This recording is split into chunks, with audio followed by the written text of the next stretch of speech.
Buenas tardes, jóvenes, ¿cómo están? ¿Me escuchan? Buenas tardes, ¿se escuchan? Perfecto.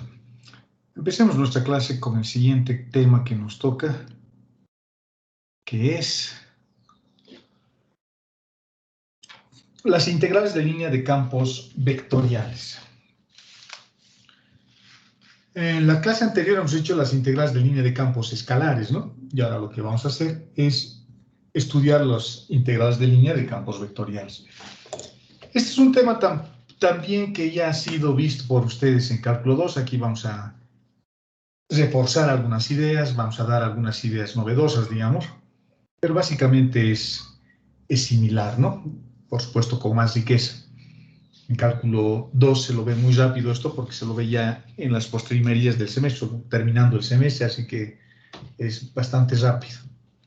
Bueno, no se olviden que las integrales de línea, en general, son integrales que se van a definir ahora sobre campos vectoriales. Es decir, que voy a tener una integral, más o menos como esta. Una integral. En el anterior tema, esta era una función escalar y evaluábamos sobre un elemento de arco. También se las llama integrales de línea de primera especie. Y este elemento de arco lo hemos visto de varias formas, ¿no? Como una raíz con los elementos diferenciales de x, de y y de z en el espacio elevados al cuadrado, o simplemente como el módulo de un vector, del vector velocidad. Lo veíamos así. Y la variable era el tiempo. Ahora, lo que vamos a hacer es cambiar un poquito ese esquema. Voy a tener la misma integral. Ahora voy a tener una función vectorial, a diferencia de esta que era una función escalar.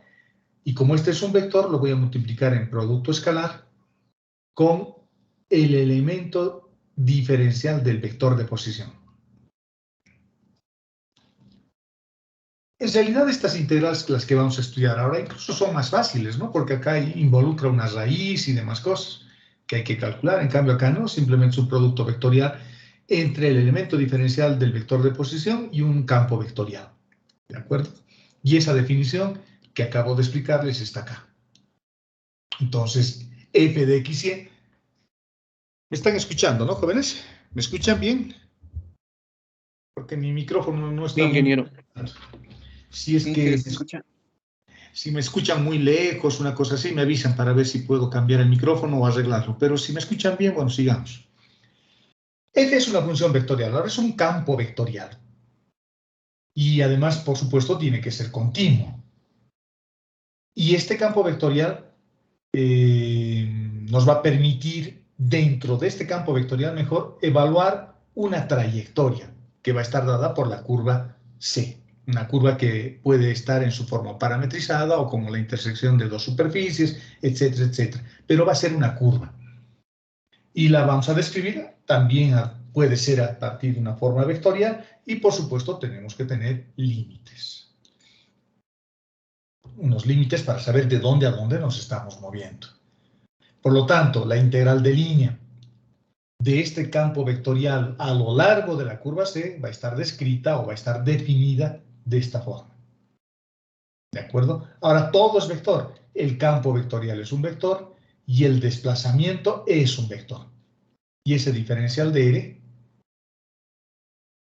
para nosotros va a ser, por ejemplo, para el espacio, diferencial de X, coma, diferencial de Y, coma, diferencial de Z.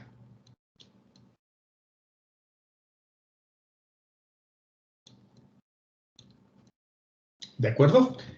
En las integrales de línea de campos escalares es lo mismo, solo que es el módulo de esto. Diferencial de x al cuadrado más diferencial de y al cuadrado más diferencial de z al cuadrado. Es lo mismo. Y este es un campo escalar.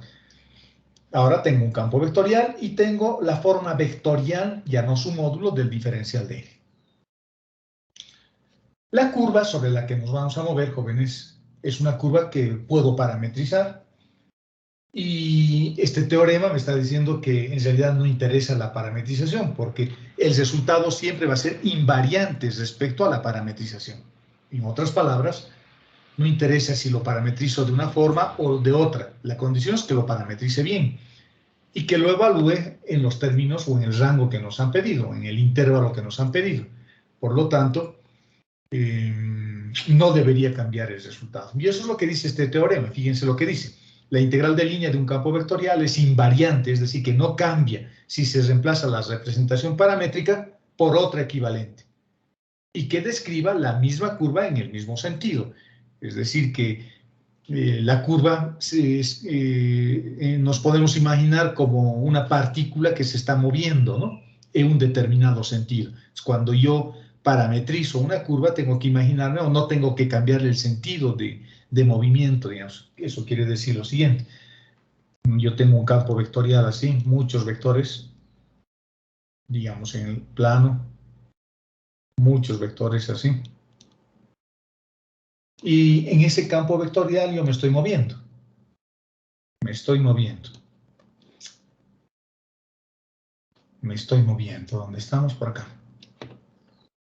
Nos estamos moviendo así. Y si me estoy moviendo, por ejemplo, en ese sentido, la parametrización tiene que respetar cualquier tipo de parametrización que estemos utilizando. Y si estamos haciéndolo bien, el resultado siempre va a ser el mismo. Las propiedades de estas integrales de línea de campos vectoriales que tienen son exactamente las mismas que las propiedades de las integrales de línea de campos escalares. Es la misma, por lo tanto, no vamos a volverlo a repetir acá, simplemente hay que leer lo que dicen esas propiedades en el capítulo anterior, en el documento anterior que hemos visto. La única diferencia o el único cuidado que hay que tener que es con el signo, ¿no? Porque ahora estamos hablando de magnitudes vectoriales y las magnitudes vectoriales tienen un sentido. Tienen un sentido porque nos estamos desplazando y ese desplazamiento está descrito por una función vectorial. O sea, hay que tener cuidado solo con el signo. ¿Cómo se calculan las integrales de línea de campos vectoriales? Bueno, si yo tengo esta función y está parametrizada en términos de t, lo que se hace normalmente, y ya la tengo a la curva, no tengo ninguna otra dificultad, ya la tengo a la curva, lo que puedo hacer es parametrizar x, y, z por las ecuaciones de la curva, reemplazar el valor de x, reemplazar el valor de y y de z en la curva, y el diferencial de r, fíjense, hago un pequeño truco. El diferencial de r lo divido entre r entre t por el diferencial de t. Y este vector es velocidad, ¿no? Velocidad. Es decir, esto es bien interesante. Es decir, que yo estoy evaluando esta integral de línea, pero únicamente sobre las componentes tangenciales al movimiento, porque este es el vector velocidad. Y el vector velocidad siempre es tangencial, y ese vector velocidad lo voy a obtener de esta función. De esta función. De la curva. Por lo tanto, tengo que derivar esa curva y mi variable de integración va a ser el diferencial de t. Entonces, no se olviden de eso. Cuando ustedes resuelvan una integral de línea de campos vectoriales, lo que están haciendo es evaluar una integral, pero considerando únicamente la componente tangencial del movimiento.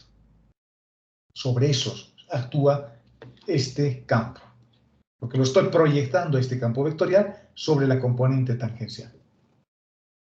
Es una proyección en realidad, ¿no? Es una contracción la que estoy haciendo, porque tengo dos vectores que en producto escalar los contraigo, les quito la base a los vectores.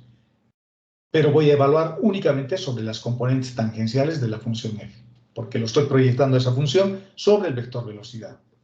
Esa es la interpretación que podríamos hacer a esto que estamos estudiando ahora, ¿no? Sigamos. Si la intersección o la curva me da como la intersección de dos superficies, bueno, hay que parametrizar. Simplemente acá estoy adicionando un párrafo que es importante de todas formas que esté. Si la curva me la dan como la intersección de dos superficies, hay que parametrizar o intentar parametrizar en términos de t. O utilizando la parametrización de Monge, ¿no? Donde elegimos una variable, x, y o z, y despejamos las otras dos en términos de x, de y y de z. Entonces estaríamos haciendo una parametrización de Monge. Eso también ya lo hemos visto con anterioridad, vamos a seguir haciendo ejemplos, pero si me dan la superficie como o la curva como la intersección de dos superficies, siempre hay que parametrizar, o usando el parámetro t o utilizando una parametrización, de Monge. Esas son simplemente recomendaciones en general, ¿no? Veamos algunos ejemplos, porque tampoco es muy amplia su teoría de esto, básicamente es eso, ¿no? Ejemplo, fíjense que acá tengo la integral de línea de un campo vectorial.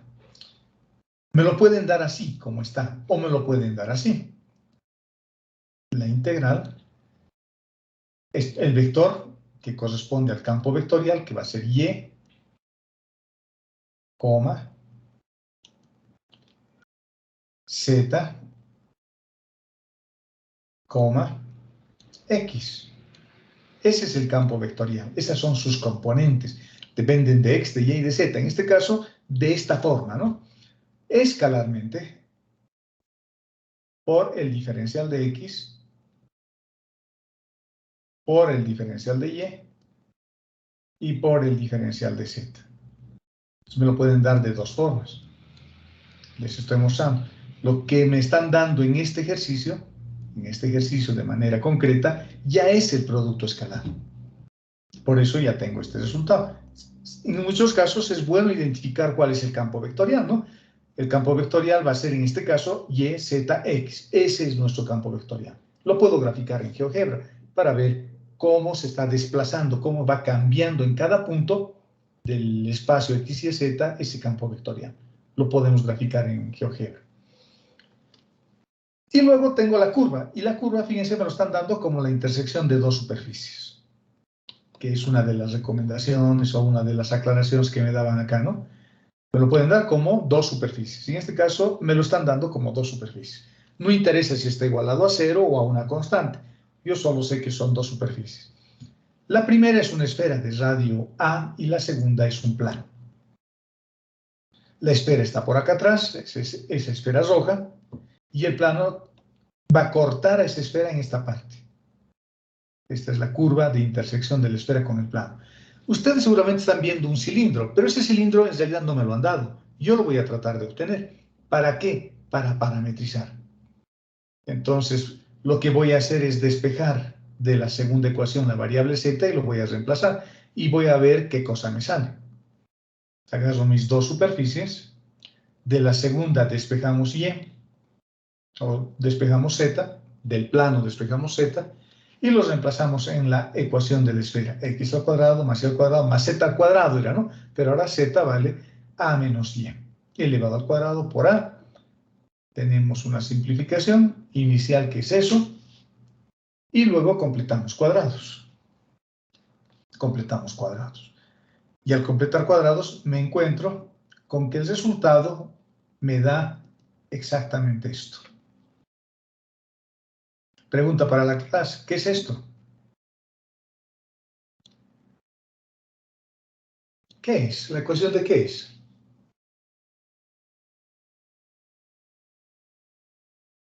¿Qué dicen, jóvenes? ¿La ecuación de qué es?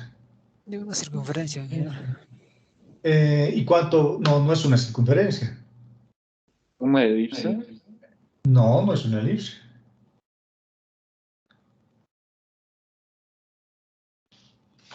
¿Qué es? A ver. Un cilindro, ingeniero. Un cilindro. De sección, bueno, la forma de su curva directora es la circunferencia que alguno de ustedes vio, ¿no? Que alguno de ustedes vio. Pero en el espacio es un cilindro. Y justo este cilindro que les estoy mostrando acá es este, ¿no? Que lo estoy dibujando acá. Trasladadas respecto del eje Y. Es un cilindro. Bueno, más que cilindro, es un cilindro elíptico, ni siquiera circular. Es un cilindro elíptico por este 2. Y este es a al cuadrado sobre 2, ¿no? Bueno, hay que parametrizar esto. Tenemos que parametrizar. Bueno, la idea es de cuando parametrizo, lo que estoy haciendo es encontrar los puntos que están sobre el plano XY. Estos puntitos voy a ir encontrando. Sobre el plano XY. Porque esa es la curva de la elipse. Sobre el plano XY. Y luego cada uno de estos puntos lo voy a subir así hasta el plano, porque la curva en realidad está acá.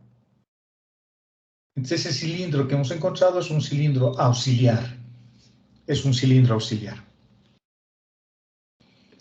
Parametrizando. Fíjense que la parametrización lo que estoy haciendo es simplemente algunos trucos, ¿no? Solamente algunos trucos.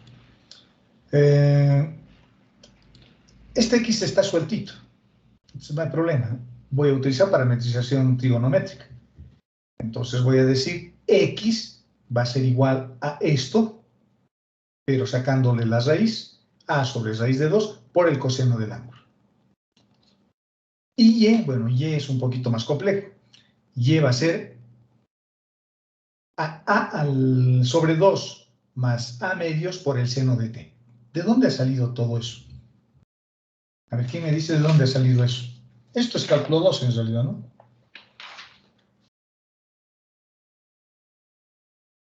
¿De Más dónde ha salido? despejado, Inge. Sí, lo único que hemos hecho es despejar, ¿no? Y ponerle la variable seno de T. Tengan cuidado con eso. Ese es un buen truco para hacer.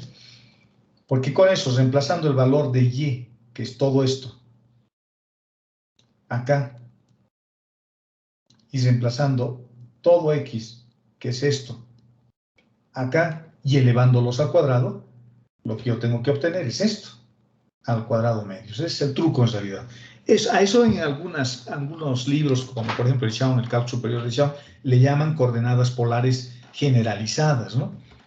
Pero en realidad es sencillo, simplemente hay que tratar de ver cómo puedo hacer para que yo obtenga esto. Ese es un truco. La otra es que todo dividan entre A al cuadrado medios, construyen la elipse y a partir de eso también parametrizan. Pero ya lo estoy parametrizando. Pero esta parametrización, jóvenes, esta que estoy encontrando, es para los puntos que están en el plano XY. Pero la curva no está en el plano XY, la curva está en el plano azul. Entonces, encontrando o apoyándome en la ecuación de nuestro plano, que es z igual a medios, puedo fácilmente obtener ya la forma paramétrica de la curva. El primer paso es ese, ya tengo. Lo puedo dibujar en el GeoGebra, ¿no? O lo puedo calcular o dibujar en MATLAB para tener una idea. Luego, ¿qué voy a hacer? Bueno, vamos a empezar a construir lo que necesitamos. Esta integral necesita el diferencial de x, necesita el diferencial de y y necesita el diferencial de z. Como ya tengo x, y z de la curva, lo que voy a encontrar son sus formas diferenciales, tratando de no equivocarme. El diferencial de x, el diferencial de y el diferencial de z, que se ha simplificado porque este término, al encontrarla de forma diferencial, se va a anular. Todas estas ecuaciones los tengo que reemplazar acá. Y ¿cuánto valía? Y vale a medios más a medios seno de t. Eso es lo que tengo que poner en lugar de y. Este y. Luego dice multiplicado por el diferencial de x. El diferencial de x es este. Entonces lo pongo a continuación. ¿Qué más? Luego dice z. Z para nosotros vale todo esto. Es parecido a y, solo que con signo negativo. Z. Por el diferencial de y. ¿Quién es nuestro diferencial de y? El diferencial de y es esto. A medios coseno de t por el diferencial de t. Finalmente, el último término es x, que era el más sencillito, a raíz de 2 sobre coseno de t, s, por el diferencial de z. Y el diferencial de z es esto. Lo reemplazo. Fíjense, puede ser tedioso, ¿no? Es largo la expresión que se puede obtener. Hay que tener cuidado de no equivocarnos, porque ahora corresponde simplificar. Y simplificando todo este chorizo que teníamos acá, toda esta expresión que tenemos acá, se simplifica de una manera bien sencilla. Bueno, ni tan sencilla, todo esto.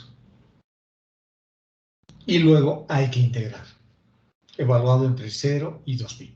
¿Por qué entre 0 y 2pi? Porque tiene que dar una vuelta completa, ¿no? Tiene que dar una vuelta completa. ¿De acuerdo? Además, creo que no nos daban en el ejercicio, ¿no? Nos daban esto, bueno, entre 0 y 2pi. Y ya está. El resultado de esa integral es esto. Y es una integral que tiene signo. Tiene que tener signo. ¿De acuerdo? ¿Qué hemos representado acá? ¿Qué hemos hecho? Si me voy al dibujo, a este dibujo, si nos vamos a este dibujo, nos vamos a imaginar, por ejemplo, que uno de nosotros, o el hombre araña o una mosca, está caminando a lo largo de esta curva.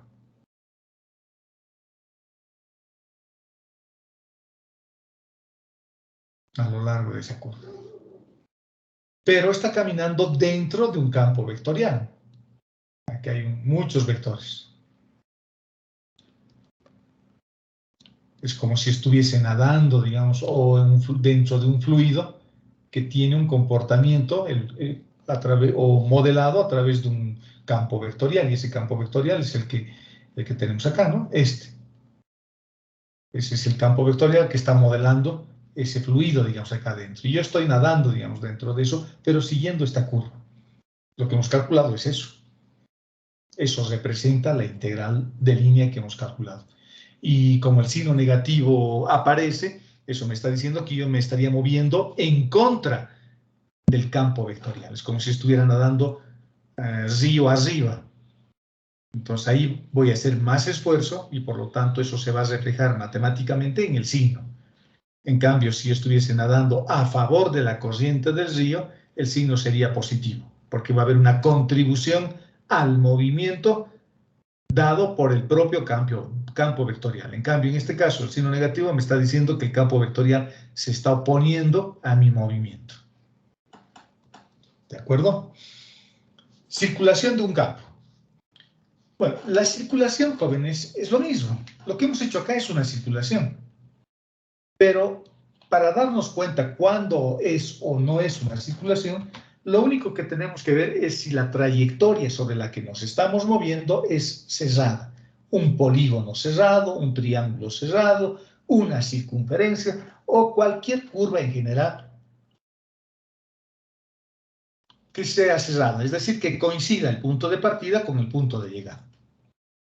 Cuando eso sucede, cuando la curva es cerrada, o es un lazo cerrado, o un polígono que no se cruza consigo mismo, como dice acá nuestra teoría, la integral que estamos calculando, o integral de flujo, como también se le llama, también recibe el nombre de circulación. Entonces, en muchos casos, en los libros o en el examen aparece, ¿no? Calcular la siguiente circulación. Y cuando dicen eso, ya me están dando una información. Ya me están dando una información. Me están diciendo que me estoy moviendo en una trayectoria cerrada. ¿De acuerdo? A eso se le llama circulación. Y esta integral que estamos calculando es una integral de flujo. ¿De acuerdo? Cuando la integral es cerrada, cuando la curva es cerrada, siempre hay que evaluarla en sentido antihorario, si la curva es plana. Y si la curva está en el espacio, siempre hay que evaluarla en sentido positivo. En realidad, siempre hay que evaluarla en sentido positivo. Solo que cuando la curva es plana es más fácil de darse cuenta, porque es antihorario. Es decir, que nos tenemos que mover en sentido contrario a las agujas del reloj. Si estoy usando parámetro trigonométrico de 0 a 2pi, está bien, como hemos puesto en el ejemplo anterior, porque es antihorario el movimiento del ángulo, ¿no? Imagínense que aquí está el eje X y el eje Y, este es nuestro sistema de referencia, y nos estamos moviendo desde acá. Para t igual a 0, para t igual a 1, fíjense, el vector va a ir mostrándonos por dónde nos estamos moviendo. Y me estoy moviendo en sentido contrario a las agujas del reloj. Eso está bien. Cuando tengo curvas en el espacio es más difícil darse cuenta del sentido positivo, porque a eso se le llama sentido positivo. Por eso le pone una pequeña cruz, un más de positivo a la curva ahí arriba, porque tengo que tener cuidado de integrar siempre en sentido positivo. De otra forma, la integral que voy a calcular va a tener o va a adolecer de un problema. Y ese problema va a ser el sentido. Me estaría equivocando con el sentido. En vez de ir a la derecha, yo estaría encontrando un resultado que va a la izquierda. O sea, hay que tener cuidado. Cuando yo quiero calcular el sentido positivo de una superficie cerrada que está en el espacio, imagínense que, y esto es un ejemplo que ponen siempre todos los libros, y yo lo voy a volver a poner porque es bastante útil. Imagínense que ustedes están caminando a lo largo de esa curva. Cuando ustedes están caminando a lo largo de esa curva, su mano izquierda, esta, se supone que es esa su mano izquierda, siempre tiene que estar apuntando a la dirección donde de la región que estoy encerrando con la curva. Mi mano izquierda siempre tiene que estar en esa dirección. Y el movimiento que estoy haciendo ya se considera un movimiento positivo. Tiene que ver con el rotacional, este criterio de elegir el sentido positivo, jóvenes. Tiene relación con el rotacional. Tiene que ver un poco con la regla de la mano derecha, digamos.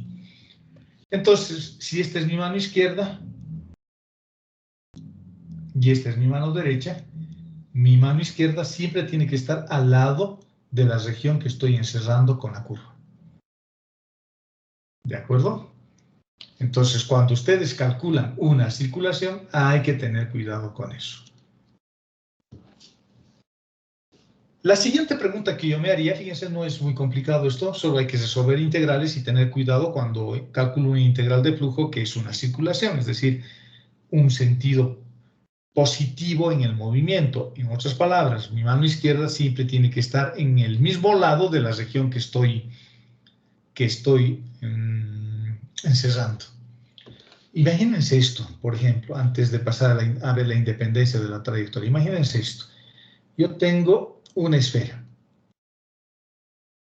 la mitad de una esfera. Acá, si me empiezo a mover, mi sentido positivo tendría que ser este. Esta es la persona que se está moviendo, que está caminando alrededor de un techo esférico, pero su mano izquierda, que vamos a suponer que es esta, tiene que estar tocando la superficie. Y cuando eso puedo hacer, el sentido en el que me estoy moviendo es el sentido positivo. Pero fíjense en este otro caso. La esfera ahora está hacia abajo. El sentido positivo ahora es al revés. Ya no me voy a mover en este sentido, sino en el otro. ¿Por qué? Porque si yo camino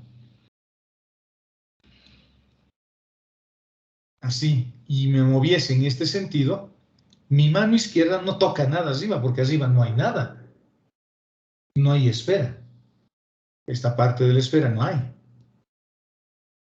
Por lo tanto, por más de que mi mano lo extienda y quiera tocar algo, no toco nada.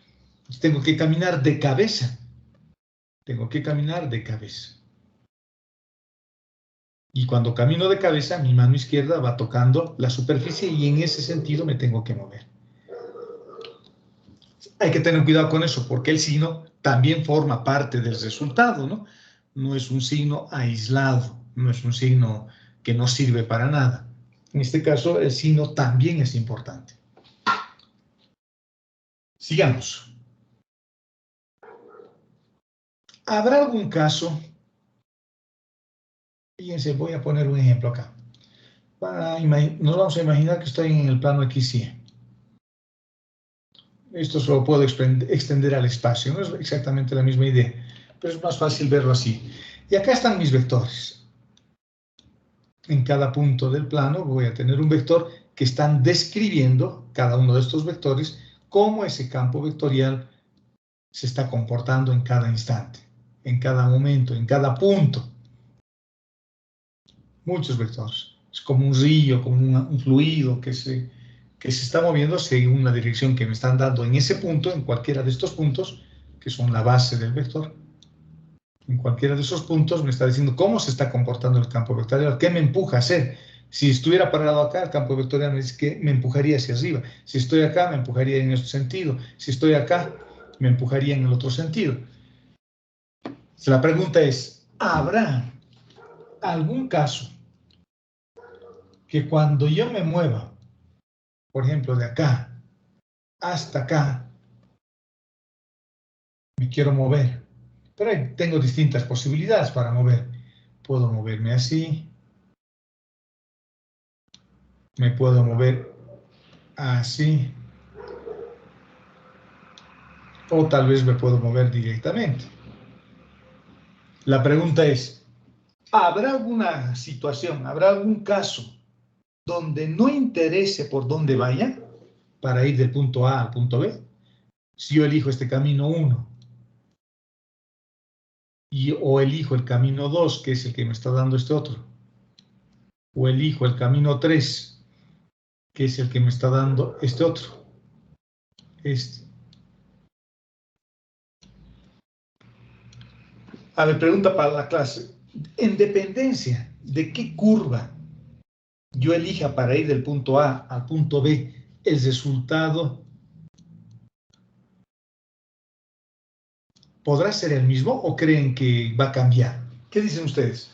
¿Creen que ese resultado va a depender de la trayectoria o no?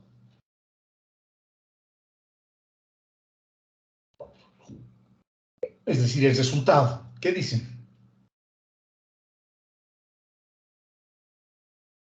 ¿Me están escuchando, no? Sí, se escucha. Gracias. ¿Qué dicen ustedes, jóvenes? Los resultados de evaluar la integral de línea por cualquiera de estas trayectorias, por esta, digamos. Yo me animo a ir de acá a acá y luego subo y llego hasta mi destino, el punto B. Otro de ustedes dice, no, mucha vuelta, lo voy a hacer de manera directa. Y otro dice, no, ya a mí me gusta ir primero arriba y luego abajo, o horizontal. ¿El resultado cambiará?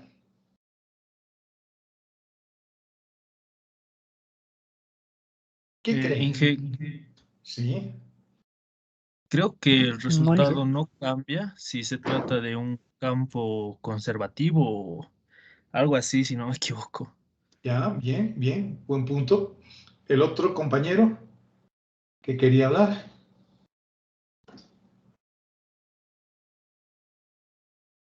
Ya. En general, el resultado debiera cambiar. Y tiene sentido, ¿no? Porque fíjense los campos de fuerza como he dibujado las flechitas. En un lado están empujando en un sentido, en el otro lado el campo de fuerzas puede ser mayor, o ese campo vectorial puede ser mayor, puedo tener mayor densidad a este lado que al otro lado. Las condiciones del campo vectorial cambian y eso hace que también el desplazarme de un punto a otro punto requiera de mayor o de menor esfuerzo. Siempre hay que verlo así, desde el punto de vista real de lo que está sucediendo. No lo vean tan árido matemáticamente. Yo digo, si me muevo por este lado, si me muevo por ese lado, tal vez el campo vectorial sea menos amigable si me muevo por este lado. Y por lo tanto, yo voy a tener que hacer más esfuerzo. Y por lo tanto, el resultado de la integral de línea va a ser mayor. Otro irá por acá y dirá, aquí tengo menos dificultades, aquí tengo menos obstáculos. Por lo tanto, el esfuerzo que yo estoy haciendo va a ser menor. Otro, el que va por el camino diagonal, el directo, dirá, no, mejor yo me voy por acá. En vez de estar haciendo una vuelta, yo me voy de manera directa. Y las condiciones que va a tener para esa tercera trayectoria del camino diagonal, las condiciones del campo vectorial son diferentes. En realidad, los campos vectoriales siempre van a ser diferentes en cada punto. ¿De acuerdo? Entonces, el resultado en general va a cambiar. Pero existe una situación en que independientemente del camino que yo elija, el resultado de la integral siempre va a ser el mismo resultado. No depende de la trayectoria. A eso se le llama independencia de la trayectoria. ¿Y cuándo se obtiene ese beneficio? Cuando lo que yo tengo instalado no va a depender de mi enchufe o del otro enchufe. ¿De acuerdo? Va a cambiar en general. Va a cambiar. Pero existe un campo, su compañero ya lo ha dicho, donde el comportamiento es más o menos homogéneo. Y por lo tanto, cuando yo me desplace dentro de ese campo vectorial, el resultado siempre va a ser el mismo. Pero ese campo vectorial es un campo vectorial especial. No es cualquier campo vectorial. Tiene que cumplir ciertas condiciones. Y ese campo vectorial especial es lo que ha dicho su compañero. Tiene que ser un campo conservativo.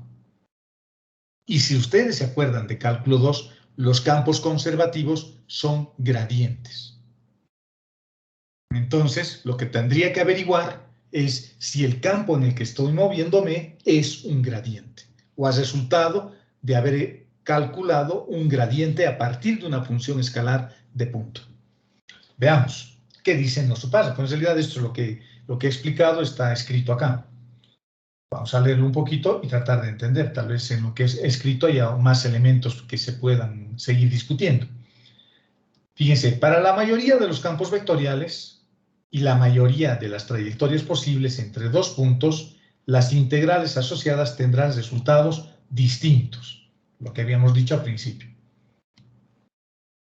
Los resultados van a ser distintos. Para la mayoría, no dice para todos. En muchos casos, esos resultados siempre van a ser distintos. Y esto tiene sentido, dice. Tiene sentido. Porque cada integral evalúa sobre valores totalmente diferentes en cada punto que son completamente distintos del espacio. Cuando yo me muevo por este lado, voy a estar evaluando sobre un campo vectorial que es distinto de este otro lado. Por lo tanto, la integral de línea tiene que tener un resultado diferente. Tiene sentido, dice, ¿no? Sin embargo, fíjense, existen ciertos campos vectoriales, algunos de ellos, donde las integrales que estamos evaluando, que estamos calculando a lo largo de curvas que yo he elegido, que pueden ser diferentes y que conectan los mismos puntos, el punto A y el punto B, el punto de partida y el punto de llegada, en esos casos darán siempre el mismo resultado para esos campos especiales. Cuando eso sucede, cuando el resultado no depende de la trayectoria, porque estoy nadando en un campo que mantiene, digamos, el equilibrio entre la energía cinética y la energía potencial, cuando mantiene ese equilibrio, entonces el resultado va a ser el mismo. Y a eso se le llama el teorema de la independencia de la trayectoria. Es decir, que sí existe, que sí podemos utilizar con ventaja este teorema, pero lo primero que tengo que hacer es averiguar si mi campo F, el campo que está dentro de la integral, este campo, no se olviden que estamos calculando cosas como estas. Esto es un vector escalarmente por el diferencial D. Entonces, lo que yo tengo que hacer es averiguar si mi campo vectorial F, este, es o no es un campo conservativo. A ver, pregunta para la clase nuevamente. ¿Cómo averiguamos si el campo es conservativo?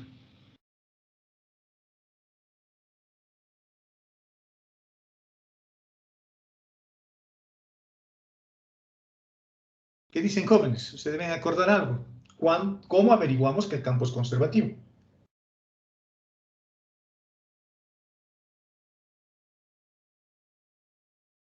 ¿A quién le preguntamos?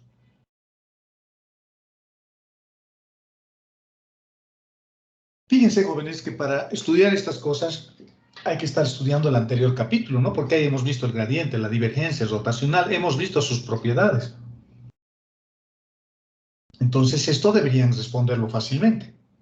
¿Cómo yo sé que un campo es conservativo?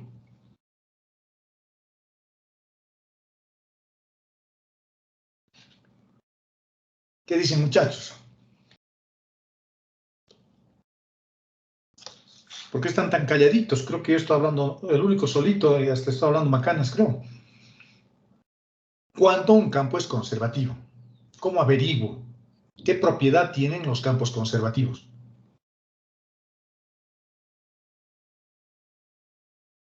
¿No se acuerdan? ¿Me están escuchando, pero no o no? Sí, que se escucha. Si no me equivoco, es con respecto al gradiente, ¿sí? Y sí, tiene que ser un gradiente. ¿Cómo averiguo que este campo es un gradiente? Perfecto, la respuesta está bien. Tengo que averiguar si esto es un gradiente, lo que acabamos de decir hace rato. Pero ¿cómo averiguo que eso es un gradiente? Los campos conservativos, jóvenes, y el gradiente de manera particular en este caso, siempre es irrotacional. Entonces, lo que tengo que averiguar es si este campo vectorial es irrotacional. Los campos conservativos son irrotacionales. Y cuando eso sucede, entonces yo ya puedo elegir una trayectoria que más me convenga, la mejor, la más sencilla, la más directa, la que más me guste, en otras palabras. ¿De acuerdo? Este es un gráfico más o menos que está mostrando lo que trato de explicar. Estoy yendo del punto B, por ejemplo, hasta el punto A. Me estoy desplazando. Yo puedo elegir la trayectoria verde o puedo elegir la trayectoria roja, la C1 o la C2. En general, de acuerdo al párrafo que hemos leído, en general ese resultado va a ser diferente, porque me estoy moviendo por lugares diferentes. ¿De acuerdo? Entonces, en general, yo esperaría resultados diferentes, pero para saber si mi integral no va a depender de la trayectoria, si elijo la curva C1 o la curva C2, lo que tengo que hacer primero es averiguar si el campo vectorial, es decir, esta bandeja, digamos, donde hay agua, un líquido y un fluido, y fíjense cómo el fluido se está moviendo.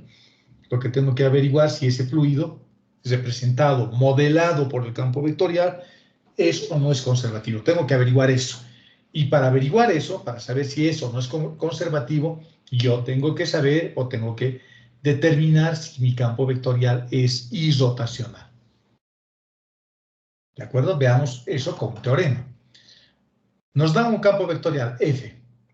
El campo vectorial, por supuesto, tiene que ser continuo, no tiene que haber pozos negros acá, ¿no? Eso quiere decir que no hay un pozo negro acá,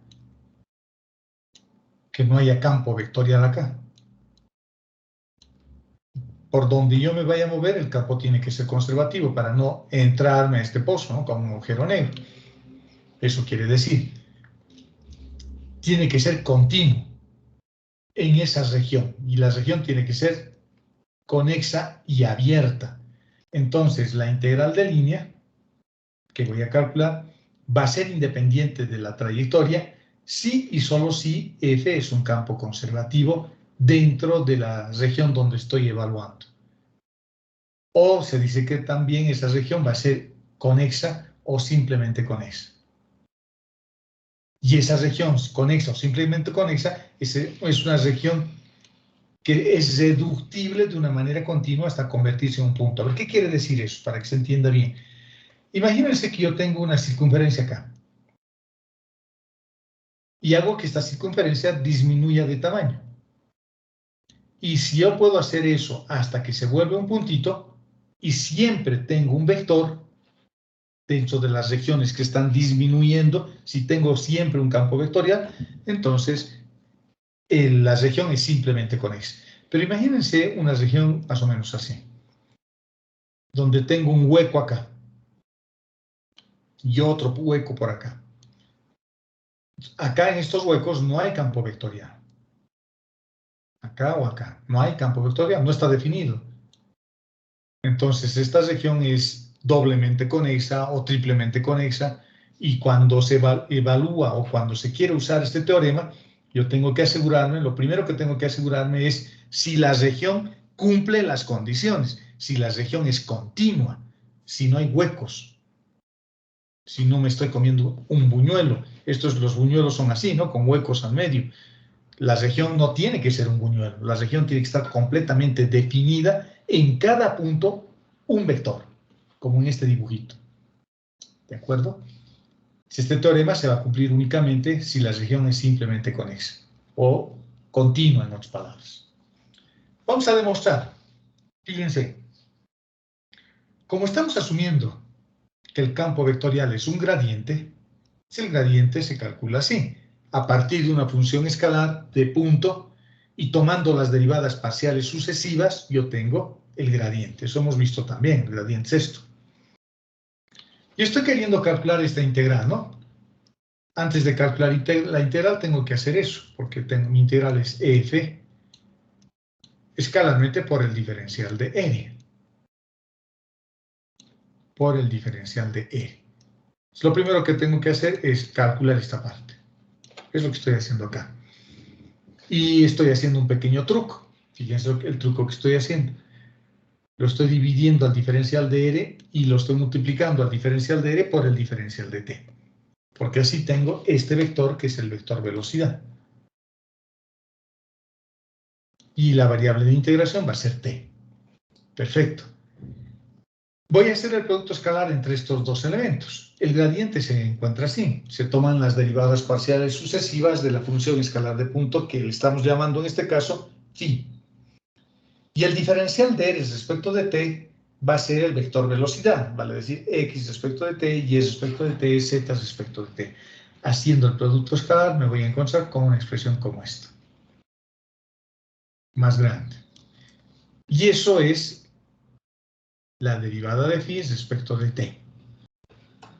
Estoy derivando phi respecto de t. ¿Por qué? Porque fíjense, es como si yo cancelara este con este con este y este con este. Y lo que me queda es simplemente la derivada de phi respecto de t. Eso es lo que me queda. En los tres casos, no es que se sumen, ¿no? No es que se sumen. Y esto es la regla de la cadena que han aprendido en cálculo 2. Que fíjense lo que estoy haciendo. Acá está su dibujo. Yo quiero llegar de phi hasta t, porque es lo que quiero encontrar es la derivada de phi respecto de t. Entonces, para llegar de phi hasta t, puedo llegar a través de x, puedo llegar a través de y o puedo llegar a través de z. Si voy a través de x, va a ser phi respecto de x por x respecto de t, más la derivada de phi respecto de y por y respecto de t, más la derivada de phi respecto de z por z respecto de t. Toda esta expresión es en realidad la derivada de phi respecto de t. Y eso es lo que estamos poniendo acá. ¿De acuerdo? Y no hay que olvidarse que hay un diferencial de t que está por acá. Este diferencial de t se lo vuelvo a poner. Y esto me permite simplificar la variable de integración t y me queda solo diferencial de phi. O sea, mi integral de línea, esto se ha transformado en una cosa mucho más facilita. Y luego, cancelando el elemento diferencial con la integral, despejamos phi.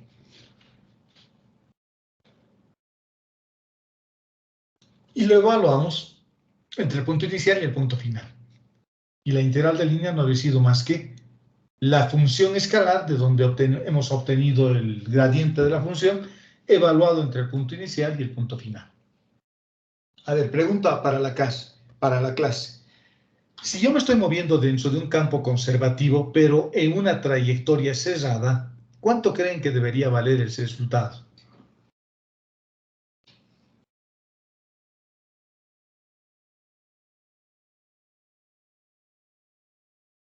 ¿Qué dicen, jóvenes? ¿Cuánto debería valer?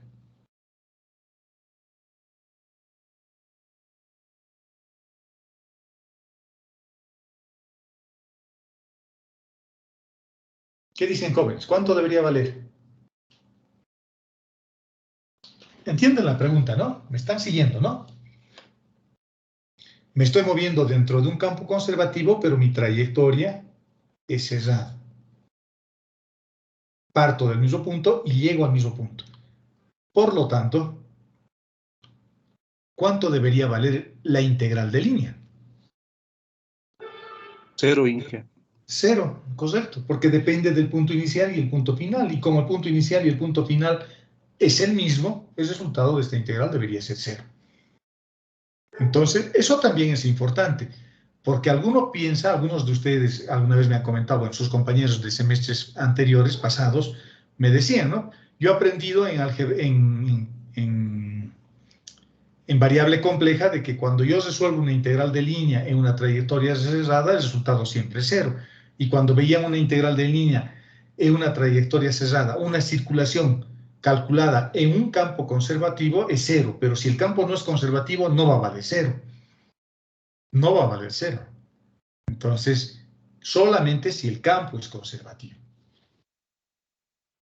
Y el campo es conservativo cuando es irrotacional. Entonces, para averiguar, aquí ya vienen las formulitas para averiguar cuándo un campo es conservativo. Yo tendría que hallar el rotacional del campo vectorial. Esto. Pero el rotacional, si es un gradiente, el rotacional de un gradiente siempre vale 0. Eso está en las propiedades que también vimos en el primer capítulo de esta materia, y también está en el Shaun, en el libro que les he pasado para que compartan, o en cualquier libro de propiedades de invariantes vectoriales. El rotacional de un gradiente siempre debería, no debería, siempre vale 0. Entonces, eso es lo que tengo que averiguar. ¿Cómo averiguo? Fíjense, se averigua de distintas maneras. Esta es una forma bonita para averiguar. Es una forma bonita para averiguar.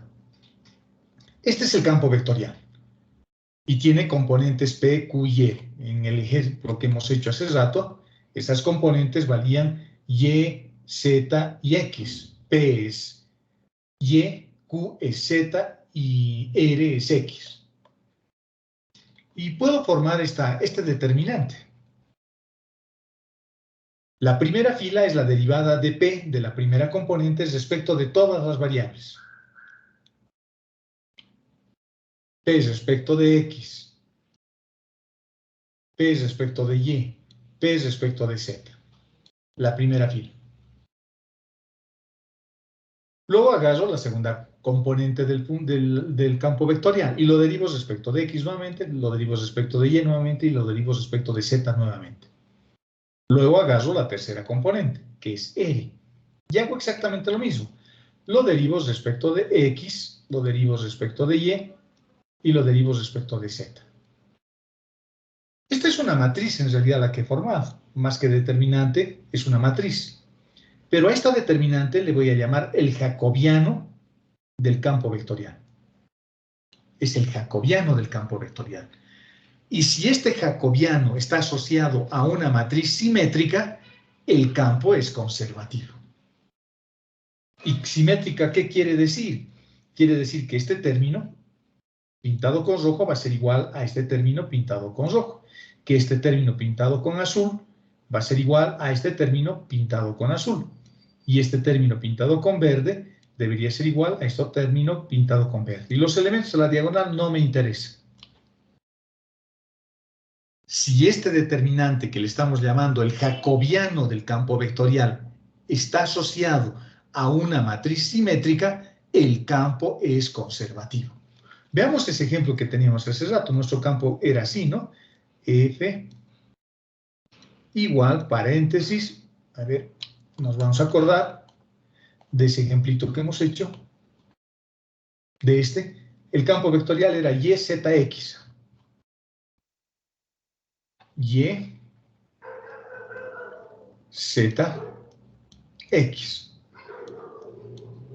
Ese es el campo vectorial. Un campo vectorial sencillo, lineal, totalmente lineal. Voy a encontrar el jacobiano de ese campo vectorial.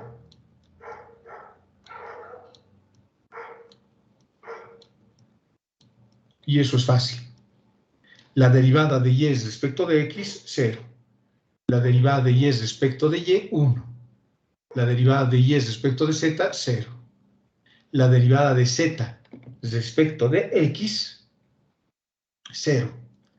La derivada de z respecto de y, 0. La derivada de z respecto de z, 1. La derivada de x respecto de x, 1. La derivada de x respecto de y, 0. Y respecto de z es 0. Este jacobiano no está asociado a una matriz simétrica, ¿no? Porque este término que tengo acá es 1, pero este es 0. Este es 0 y este es 1. Y este es 1 y este es 0. Por lo tanto, este campo vectorial no es irrotacional. No es irrotacional. Por lo tanto, va a depender, ¿no? Va a depender. En cálculo 2 se lo ve así, ¿no? O en alguna materia o en algún libro van a ver así estas ecuaciones. Pero estas ecuaciones han salido de verificar si el jacobiano del campo vectorial está asociado a una función simétrica. Porque la derivada de p respecto de y debería ser igual a la derivada de q respecto de x, que es lo que estamos traduciendo hoy acá, los términos rojos. Los términos azules, la derivada de p respecto de z, si es que no se ve bien con estos colores, los vamos a borrar.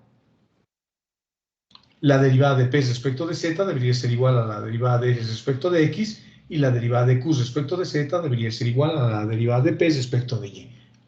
Puedo ver solo con estas ecuaciones también. Pero para no estar acordándome quién es con quién, lo único que puedo hacer es construir el jacobiano del campo vectorial. Ejemplos.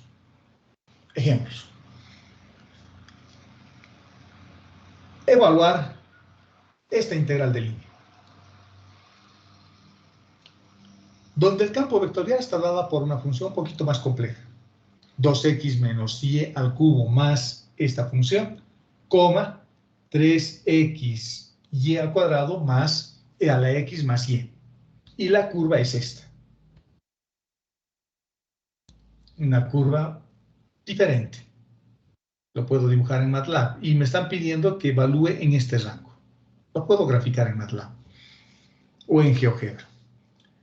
Antes de empezar a querer calcular la integral como loco, lo que voy a hacer es averiguar si el campo es conservativo.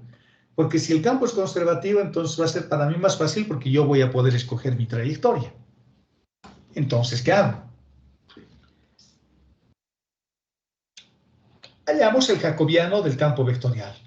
¿Cuánto vale P para nosotros? P, porque mi campo vectorial es ahora un poquito más pequeño, ¿no? Va a ser P, este es el campo vectorial, su flechita acá arriba. Ahora es P y Q, nada más. No tengo R, porque el campo vectorial está en el plano. ¿Cuánto vale P para mí? P va a valer 2x menos 3y, menos y al cubo, perdón, más y al cubo más esta función exponencial. E a la x más y. Eso vale P. ¿Cuánto vale Q? Q va a valer menos 3xy menos 3xy al cuadrado más la función exponencial x más y. Ya tengo P y tengo Q. Quiero averiguar si es conservativo. Entonces lo que voy a hallar es el jacobiano del campo vectorial. La derivada de P respecto de X tengo que calcular, pero en realidad eso no me interesa. Los términos de la diagonal no me interesan. Me interesan los términos cruzados, los que están resaltados con rojo, porque eso me va a determinar si el campo es o no es conservativo. La derivada de P respecto de Y me va a dar menos 3 veces Y al cuadrado más E a la XY. Esto en otras palabras.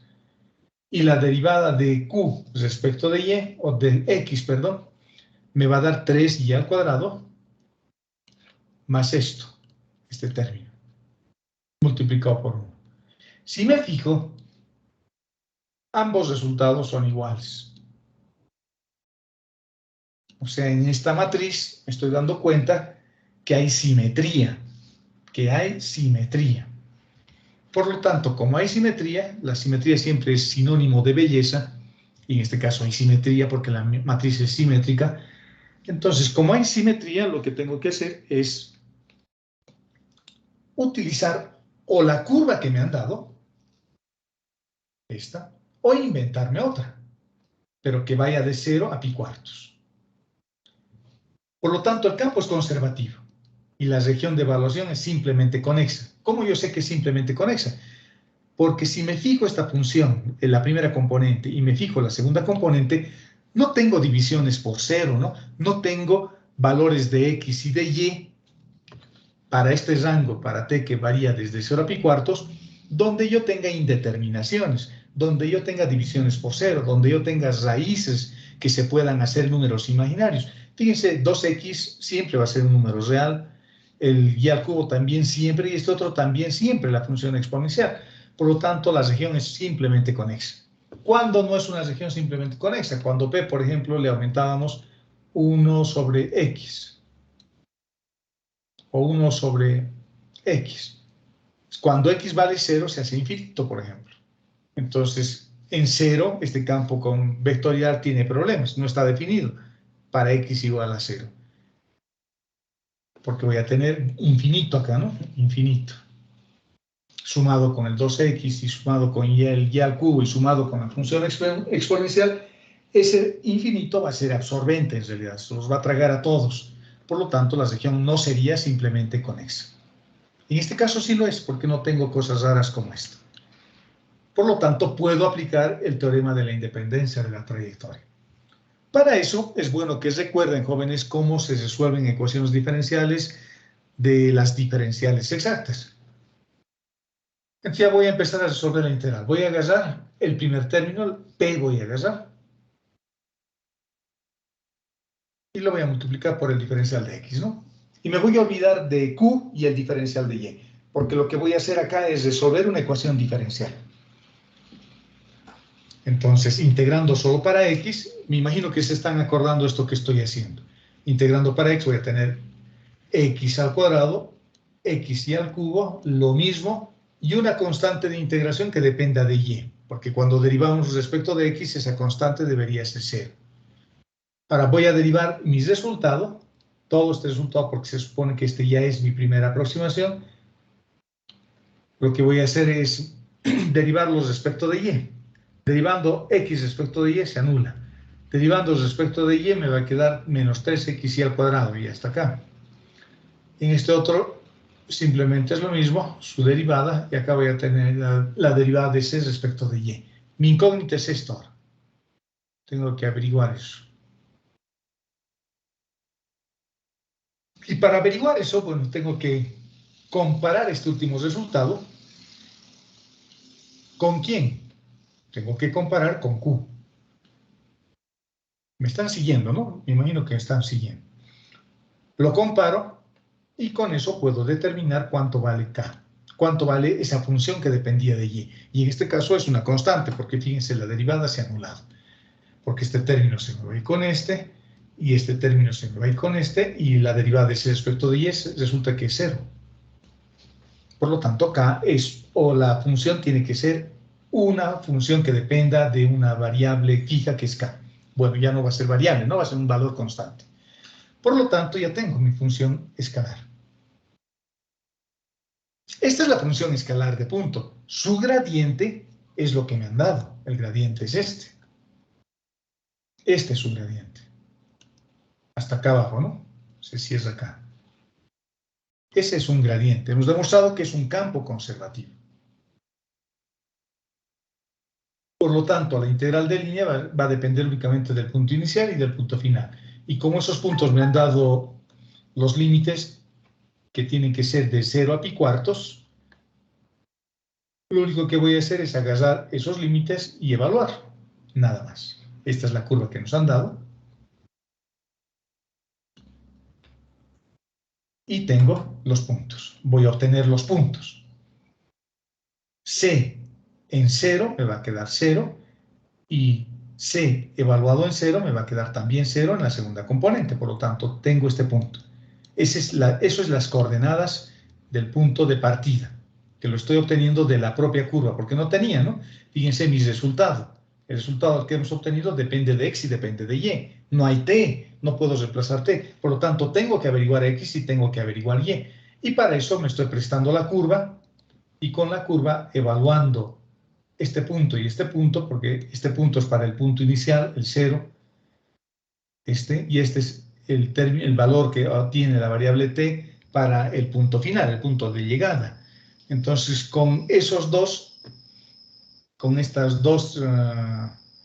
elementos o esos dos intervalos que me tengo que mover desde 0 hasta pi cuartos, reemplazando en la función, voy a obtener las coordenadas de x y de y las coordenadas de x y de y, tanto para el punto de partida como el punto de llegada. Como ya tengo esas coordenadas, reemplazo en esta función, acordándome de mi teorema, ¿no?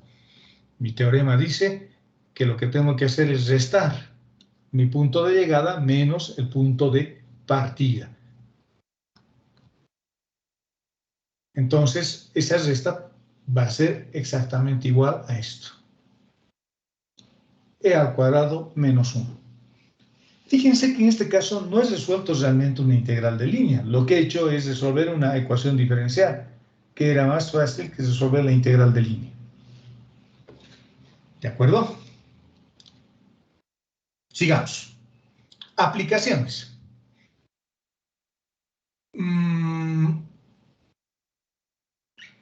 La primera aplicación que podemos darnos cuenta, lo que podemos interpretar de estas integrales que se evalúan sobre campos vectoriales es el trabajo. Porque si ustedes se acuerdan de física, el trabajo, que se lo representa ¿ves? Con la letra W, no es más que la fuerza por la distancia que estoy recorriendo. Y a veces se le aumenta alguna cosa acá, como el coseno del ángulo, ¿no? Porque el trabajo se lo obtiene únicamente a partir de la componente tangencial del campo vectorial. La fuerza, esta que es la fuerza, no realiza todo el trabajo, solo su componente tangencial, solo su componente tangencial. Por eso es cuando tenían unas cajitas que estaban subiendo acá, hacían descomposición, ¿no? De fuerzas, y para el trabajo solo consideraban la componente tangencial. No consideraban toda la fuerza, no consideraban la componente normal. La componente normal se utilizaba para otra cosa, para la fricción y demás cosas. El trabajo lo realiza solo la componente tangencial. ¿De acuerdo?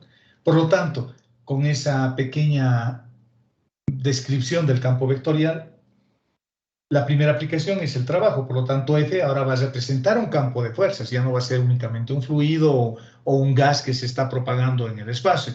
Ahora va a ser un campo de fuerzas. Y el diferencial del campo de fuerzas es esto, fuerza por distancia. Y este término representa una pequeña cantidad de trabajo, porque es una forma diferencial. Por lo tanto, las integrales de línea que se evalúan sobre campos vectoriales representan al trabajo que estamos realizando. ¿De acuerdo? Y a continuación, acá les estoy explicando lo mismo, ¿no? Solo la componente tangencial del campo sobre la curva es la que realiza el trabajo. ¿Y cómo yo sé eso? Por esta pequeña demostración, fíjense, ahora para mí esto es el trabajo, hago un truco acá, meto un parámetro T, pero ese parámetro podría ser cualquier cosa, cualquier cosa. Puede ser también el arco, porque hay dos parámetros, el parámetro tiempo, que es el parámetro que me permite evaluar de manera extrínseca la integral, y el parámetro arco que me permite tener una visión intrínseca del problema. Pero es solo un parámetro, ¿no? Y es como si yo pudiese cancelar este con este o este con este. Y el resultado me va a dar esto. Pero fijándome solo en esto, la derivada de un vector respecto del parámetro intrínseco que es el arco, el resultado siempre es un vector tangente unitario. Eso ya lo hemos visto miles de veces y espero que se estén acordando. Un vector tangente unitario. Y por lo tanto, si nos fijamos, esto es una proyección. Estoy proyectando F sobre el vector tangente. ¿Por qué yo sé que F es el que se está proyectando? Porque este es unitario. Esto es proyecciones, ¿no? Cuando veía en cálculo 2 el tema de proyecciones, lo hemos visto también con la derivada direccional en esta materia. Cuando yo multiplico dos vectores y uno de ellos es unitario, lo que estamos encontrando es la componente del vector que estoy proyectando sobre este otro, que es unitario. Por eso decimos que el trabajo lo realiza únicamente la componente tangencial y no la componente normal, cuando hago una desagregación del vector, ¿de acuerdo? Cuando lo pongo a partir de sus componentes. Otra aplicación es el flujo.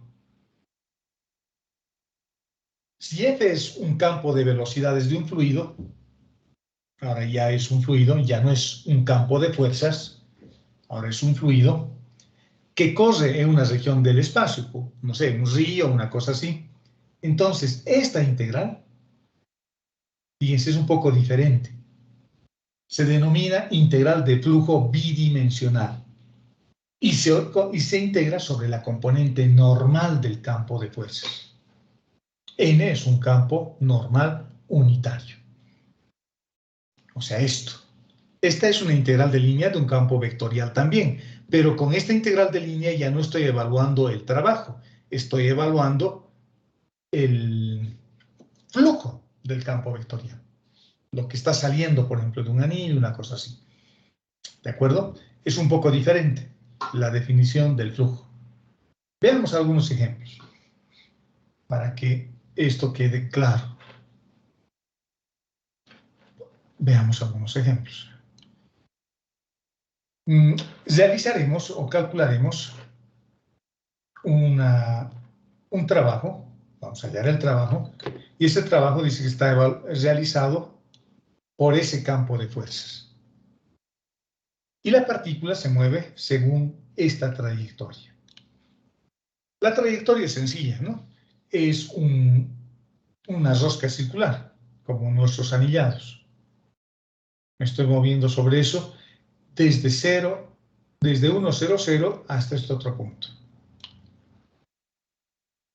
Me han dado el punto de partida y me han dado el punto de llegada. Me estoy moviendo sobre esta curva y este es el campo vectorial donde estoy inmerso, donde estoy metido. ¿De acuerdo? Entonces, lo primero que vamos a hacer es averiguar si ese campo es conservativo. Y acá tengo tres componentes, ahora, a diferencia del ejercicio anterior. Tengo este término, que puede ser P. El término rojo es Q. Y el término verde es E. ¿De acuerdo? Vamos a averiguar si el campo es conservativo. Ahí está. Directamente puedo colocar las ecuaciones o puedo hallar el jacobiano del campo conservativo para saber si esa matriz es simétrica, porque si es simétrica el campo va a ser conservativo. O acordarnos directamente de estas formulitas, ¿no? La derivada de P respecto de Y va a ser EX nada más. Y esto debería ser igual a la derivada de Q respecto de X, y eso es EX nada más. Hasta ahora todavía no hay seguridad, solo sabemos que se cumple o se verifica para la primera componente. Para la segunda, del vector, tengo que hallar la derivada de P respecto de Z. ¿Dónde está P? Aquí. P y R, ¿no? Perdón, me estoy confundiendo. Hacemos lo mismo esto y averiguamos cuánto vale la derivada de respecto de X. Las derivadas también son iguales. Esta primera condición se cumple, esta segunda condición también se cumple y la tercera también se cumple haciendo lo mismo. Por lo tanto, como se están cumpliendo en los tres casos, estas tres ecuaciones se están cumpliendo separadamente, no tienen que tener el mismo resultado. En el primer caso el resultado es e a la x, en el segundo caso es 3x al cuadrado seno de z, y en el tercer caso es 0, pero se cumplen las igualdades. Por lo tanto, el campo es conservativo. Este campo medio feo que me han dado acá es conservativo. Por lo tanto, tal vez no haya necesidad de resolver la integral de línea. Tal vez solo puedas resolver la integral, la ecuación diferencial para unas diferenciales exactas o escoger una trayectoria cualquiera y diferente a esta. Vamos a ver por qué cosa nos decantamos.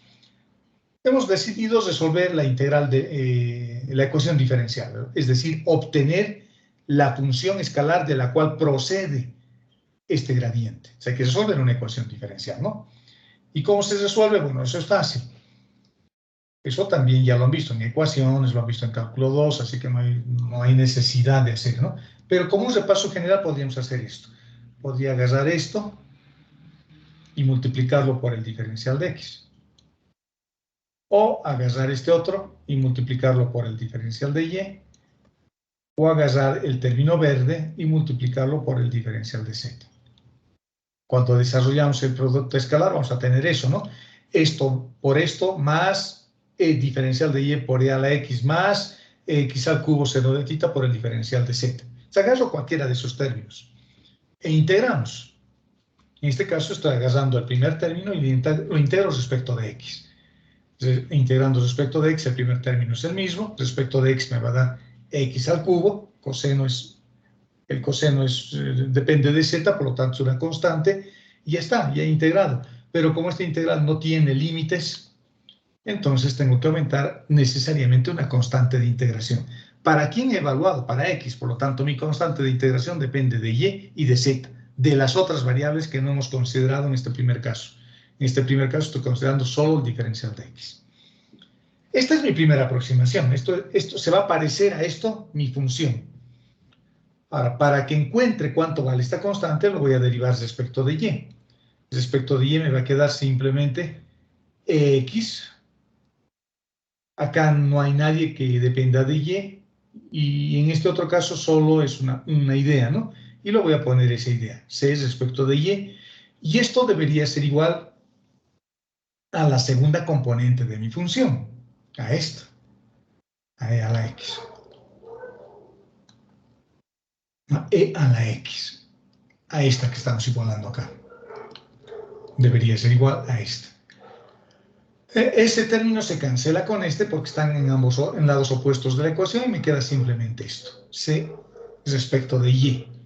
Por lo tanto, como eso está igualado a 0, decimos que C es una constante que depende de Z. Porque cuando lo derivo respecto de Y vale 0. No puedo asumir que en este caso sea una constante, ¿no? Porque hay una variable todavía que no sé qué es lo que está pasando, que es Z. Lo único que yo sé es que cuando yo derivo esta función respecto de Y, el resultado es 0. Por lo tanto, de la única variable que podría depender es de X, no de Y, porque Y ya la hemos trabajado. Mejor dicho, X. No de X porque a X ya la hemos trabajado. Solo me queda este. Entonces hay que averiguar. Voy a tener una segunda aproximación a mi función y voy a decir, es a lo que tenía antes, más mi constante que he averiguado, pero mi constante sigue siendo esa constante que depende de la variable solo, pero ahora de Z. Agarro esto y lo vuelvo a derivar ahora respecto de Z. Y lo igualo con la tercera componente del campo vectorial. Y nos encontramos que si derivo respecto de Z también vale 0. Por lo tanto, A tiene que ser una constante necesariamente. Esa es la función escalar. Esta es una forma de ver. Hay distintas formas para resolver esta. Yo sé resolver estas ecuaciones también viendo funciones diferentes. ¿Cómo se llama? Funciones homogéneas. Se puede resolver con funciones homogéneas también. Estas ecuaciones diferenciales de diferenciales exactas. Es bonito esa forma. No sé si les habrán enseñado en ecuaciones diferenciales. Bueno, ya tengo la función, pero yo quiero calcular una integral de línea. Y aquí parece que me he pasado la hora haciendo otra cosa. Encontrando el campo escalar. Porque su gradiente de este campo escalar, cuando yo encuentre su gradiente, ese es el campo vectorial que me han dado. Por eso estamos diciendo que este campo vectorial es conservativo. Pero por el teorema del campo de la independencia de la trayectoria, el resultado también lo puedo calcular evaluando el punto final y el punto inicial en esta función. Solo, en fin, ya no hay gradientes ni nada. Eso representa también la integral de línea, que en este caso es un trabajo. Eso va a ser igual porque existe independencia en la trayectoria, por lo tanto, voy a evaluar esta función en los puntos iniciales y finales que me han dado. El punto inicial que me han dado es menos 1, 0, 2, perdón, el punto final, y el punto inicial que nos han dado en este problema es 1, 0, 0. Punto inicial, estoy yendo de acá hasta acá. Eso es importante, ¿no? Porque también me pueden decir de acá hasta acá. ¿El campo es conservativo? Sí, el campo es conservativo. ¿La región es simplemente conexa? Sí, porque tengo funciones o exponenciales o trigonométricas que no me van a dar problemas. No hay divisiones por cero, no hay nada de eso. ¿Me están siguiendo, jóvenes? ¿No se están durmiendo? ¿Me siguen? Sí, ingeniero. Sigamos entonces. El campo es conservativo, o sea, la mesa está servida, en otras palabras. Lo único que tengo que hacer es ahora agarrar esta función y evaluarlo en el punto inicial y en el punto final, reemplazando el valor de x por menos 1, reemplazando y por 0 y reemplazando z por pi, y luego agarrando esta misma función, pero evaluándolo en el otro punto. Y el resultado es 0. Es 0. ¿Qué querrá decir este resultado? No hay trabajo, ¿no? No hay trabajo, no estamos realizando trabajo. Por lo tanto, querrá decir que es muy probable que yo me esté moviendo sobre una trayectoria perpendicular al campo de fuerzas. El campo de fuerzas puede estar por acá y yo me estoy moviendo desde este punto hasta este punto y es perpendicular. ¿Por qué es perpendicular? Porque la integral de línea, no se olviden que es un producto escalar. Y si es un producto escalar, querrá decir que ambos vectores son perpendiculares porque su producto escalar se ha hecho 0. ¿De acuerdo? Veamos otro. Un ejemplo final, yo creo que es este. Me dan un campo vectorial, bueno, aquí le falta la flechita, me dan un campo vectorial y me están diciendo que es el campo de velocidades de un fluido. Y C es la curva de radio R, que está centrada en el origen. Calcular el flujo total del campo que entra o sale del anillo.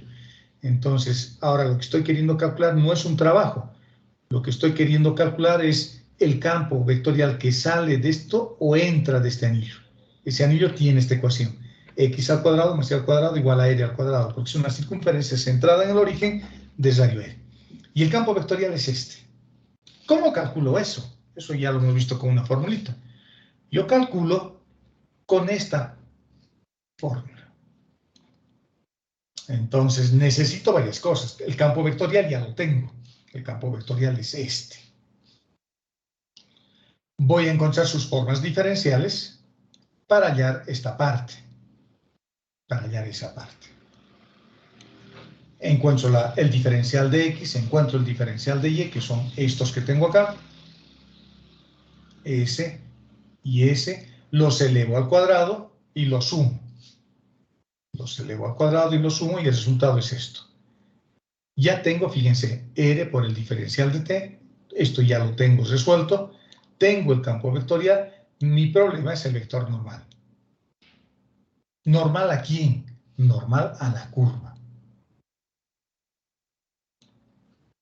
Entonces hay distintas formas de calcular esto. Lo puedo calcular con esto que hemos aprendido en el capítulo anterior. Yo puedo calcular vectores normales unitarios con esta formulita y dividiéndolo entre su módulo, ¿no? El módulo de todo esto. Porque este vector en principio no es un vector unitario. El vector unitario lo estamos representando con una n minúscula para decir que lo hemos vuelto unitario. Acá estoy encontrando un vector normal, pero es un vector normal que no es unitario todavía. Y si ustedes se acuerdan cómo se encuentran vectores normales a una curva, ustedes saben que esta es la formulita. Primera derivada por segunda derivada por primera derivada. Primera derivada por segunda derivada me da este vector. ¿A quién estoy derivando? A la curva, ¿no? A la curva. A la curva centrada en el origen de coordenadas. Esa es la curva. Esta es la curva, ¿no? A ver, ¿cuáles serán las ecuaciones? A esto estoy derivando. La primera derivada será menos R seno de t, R coseno de t, y como no tiene componente en z, vale 0. Luego encuentro la segunda derivada, o sea, vuelvo a derivar esto. Menos R coseno de t, menos R seno de t, y esto es 0. Hacemos el producto vectorial y obtenemos este vector. Ahora, este vector, que sería todo esto, este resultado, lo tengo que multiplicar con este, que es primera derivada. Y haciendo esa derivada tenemos este resultado. Acá hay que tener cuidado con los signos. Acá tenemos que tener cuidado con los signos. Lo volvemos unitario, lo divido entre el módulo y ya tengo el vector unitario. Por lo tanto, n por el diferencial de s, que era la formulita que teníamos acá, n por el diferencial de s, que va a ser lo mismo que n multiplicado por esta expresión, que es el diferencial de s, donde estamos acá. Tenemos este resultado, el vector n multiplicado por el diferencial de t. Finalmente hemos llegado a ese resultado. Ahora, vamos a empezar a calcular la integral. Tengo que hacer todavía un producto escalar entre el campo vectorial y el término que acabo de calcular, que es esto. Es larguito, ¿no? Hacemos el producto escalar y nos queda esto. Y por lo tanto, resolviendo la integral de 0 a 2pi, ese flujo es menos pi r al cuadrado. ¿Qué me dicen? ¿Ese flujo está entrando al anillo o está saliendo al anillo? ¿Qué dicen?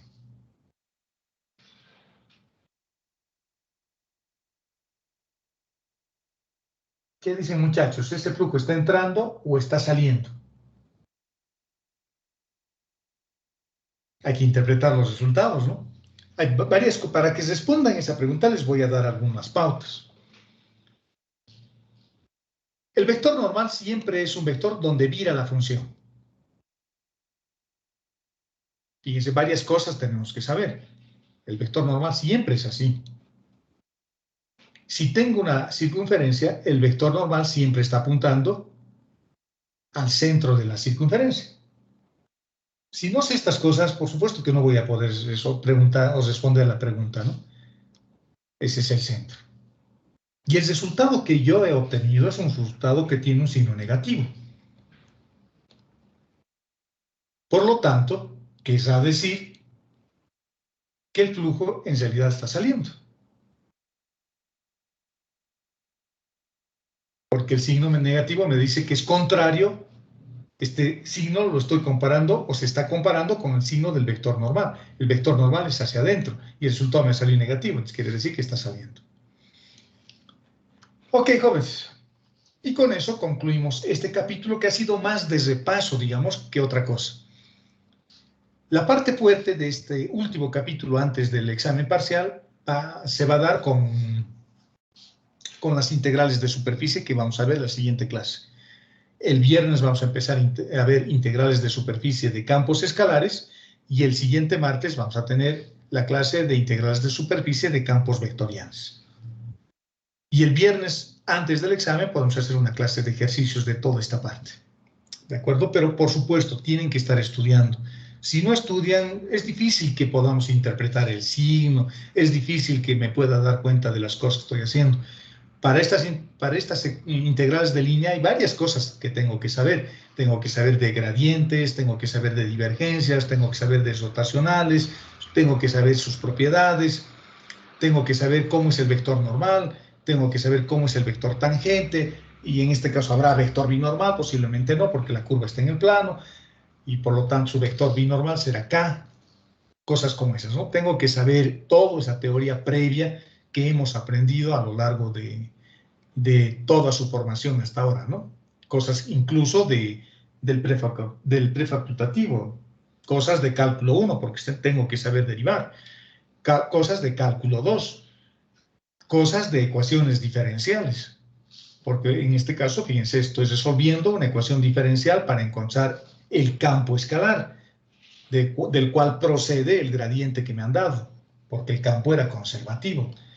Tengo que acordarme de jacobianos, tengo que acordarme de muchas cosas. No es solo resolver una integral, es tener en nuestra mochila muchas cosas, muchas herramientas que me van a permitir interpretar resultados o tomar atajos si corresponde. Bueno, con eso, jóvenes, si es que no tienen alguna duda, damos por concluida nuestra clase.